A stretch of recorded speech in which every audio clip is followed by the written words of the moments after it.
you doing? My name is Charles Davis, and I want to welcome you to another video on Your Gift is Your Grace. How to divinely manifest the life that has been promised you. We hear a lot of people talk about this, and I want to share with you this story. It was very inspirational to me. There was a man, he was 65 years old. He was going to the park to commit suicide. He got to the park and he was writing a good farewell note to his family. And as he was writing the note, it dawned on him he'd been a failure all his life. The only thing that he knew that he could do well was fried chicken. So he had an idea. He put the note away. He went back home and he went to his neighbors and borrowed some money. He fried some chicken. He put them in a box and went selling them door to door. That man ended up being a billionaire. That man was Colonel Sanders. The story is about when you find your gift, you have found your grace. We hear these stories a lot, but we never seem to be able to see the similarities in our own life. For instance, when you find your gift, you have found your grace. Now, what you do with it is up to you. You can misuse it, you can abuse it, but I promise you that if you use it wisely and spiritually, you will have the grace, the favor of God, the spiritual universe, whatever you define it in your life. And there are examples that we tend to gloss over. For instance, Siddhartha Gautama. He was the 28th Buddha. Everybody knows him for the father of Buddhism. But what you didn't know, that dude was a prince. He was rich. He walked away from his riches in the kingdom and followed this path of Buddhism. But he was a rich man. He was never poor. He just decided to live poorly, but he was never poor. If you look in religious texts, Moses was not poor. Abraham was not poor. None of those men were poor at all. And the Bible gives you the formula for achieving and manifesting wealth in your life. There's a scripture that says, God has given you the gift that he intends for you to use in this world to take care of yourself. Now, there are several stories in the Bible, but we tend to overlook their meanings. There's one that talks about how the master came and he gave 3 of the slaves, he gave one of them 1 talent, he gave one of them 2 talents, and another one he gave 5. And he said, when I be back, I want to see what you did with them. See, the gift was the talent. He gave him a gift. God, the spiritual universe, you are born with a gift. But look what happens. When the master came back and asked them, what did they do with them? The guy that had 5 talents, he said, well, I invested it and I made 10. Look, check it out. Check it out now. God is going to give you stuff and he expects you to invest it and use it wisely and not squander it. But let's look at it further. The guy that had 2, he got 4. He said, good servant. See, he said, you did well. But the one that got 1, he ran and he went back and he dug it up and he said, he gave the master 1. And the master said, you wicked servant. You knew how I felt about my wealth, and you didn't invest it. At least these other guys, went into the world and invested it and made something with it.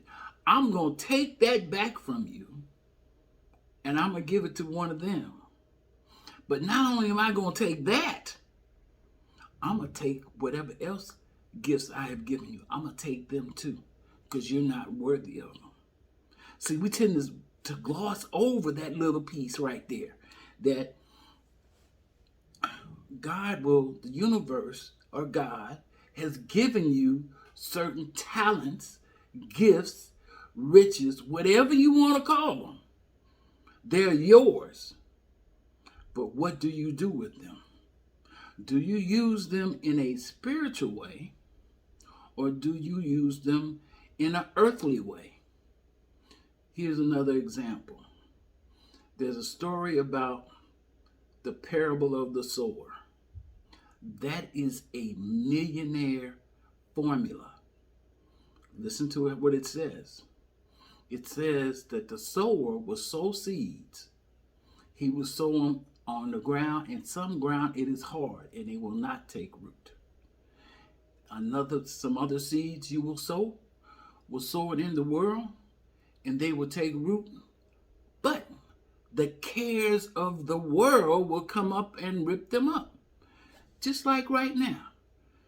A lot of us have sold things into the world, and this coronavirus and come and ripped it up. The cares of the world, people are struggling only because this is some sort of spiritual reset of the universe. But then it says, some seeds you're going to sow, and they're going to take root, and it's going to be 20, 40, or 60-fold. See, that's a millionaire formula. What kind of seeds are you using with your gift to plant for your future?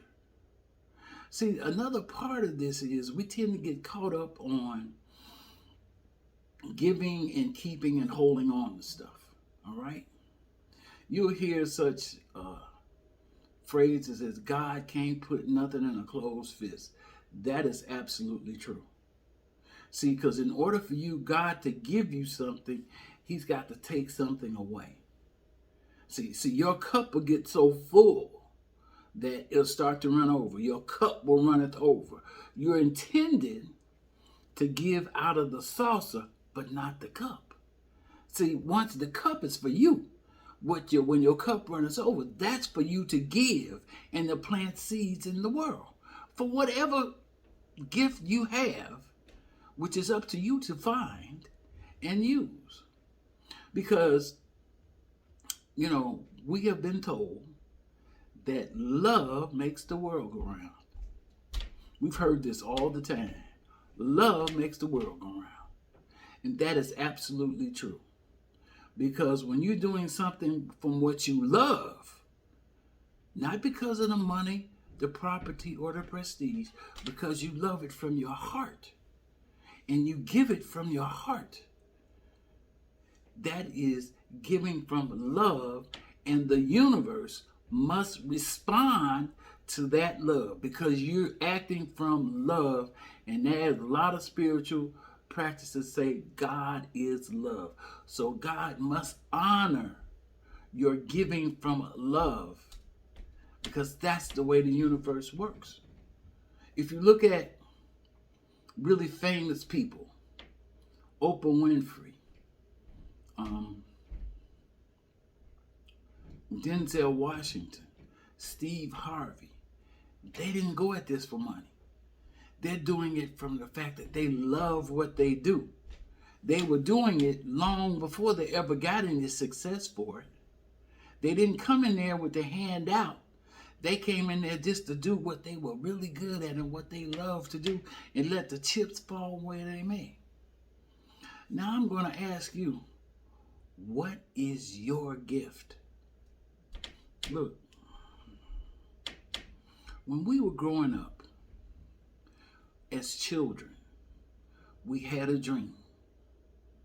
We always played, well, I'm going to be this, or I'm going to be that, and then as we come into the world, the cares of the world suffered our dream. It squashed our dream. We didn't believe that it was possible. I want to challenge you to think back into your childhood. What did you want to be?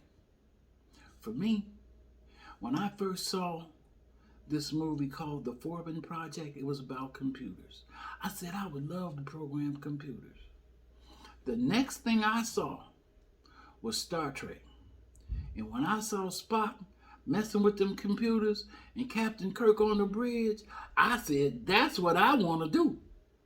I want to be Spock. I want to be the science officer. I want to run them computers, and I want to be the best at it that I can be. I pursued that dream, and I achieved it. I achieved it. If you listen to the other story of how I quit a job and pursued my passion, and how the universe and God opened up the heavens and poured out a blessing, you will know that it's the absolutely truth, and you can do it too. So this is what I'm going to ask you to do. I want to guide you in that process. If you haven't found your gift, sign up for this website. Subscribe to this channel. It's not going to cost you anything. Just hit the subscribe button. That's going to indicate to Google that people are interested in this content. And I'm going to produce more content.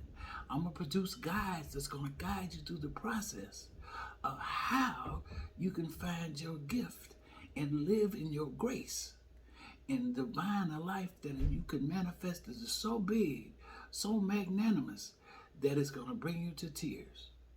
And I want to thank you for watching this video. I took some time out. It's a Friday. I said I needed to start producing more content, and I had to check it with my heart to see what my heart says. Because one of the things I want to produce for you is we hear a lot about unconditional love. Look forward to a video that's going to guide you in the process. We're going to send you some emails and some text messages that will guide you in the process of how you can love yourself, because a lot of people don't know. You can't say you love yourself putting cigarette smoke down your lungs. That don't make sense. Think about that. You want to learn more about lung cancer? Then keep smoking. You see what I'm saying? That don't make sense. You already know the end result. Okay, so I'm going to teach you how to love yourself. You'll be able to quit smoking. You'll be able to eat healthy. You'll be able to love fully. You'll be able to trust yourself and your heart. So I'm going to thank you for watching. My name is Charles Davis. Your gift is your grace, and you can live and walk into it. Thank you for listening.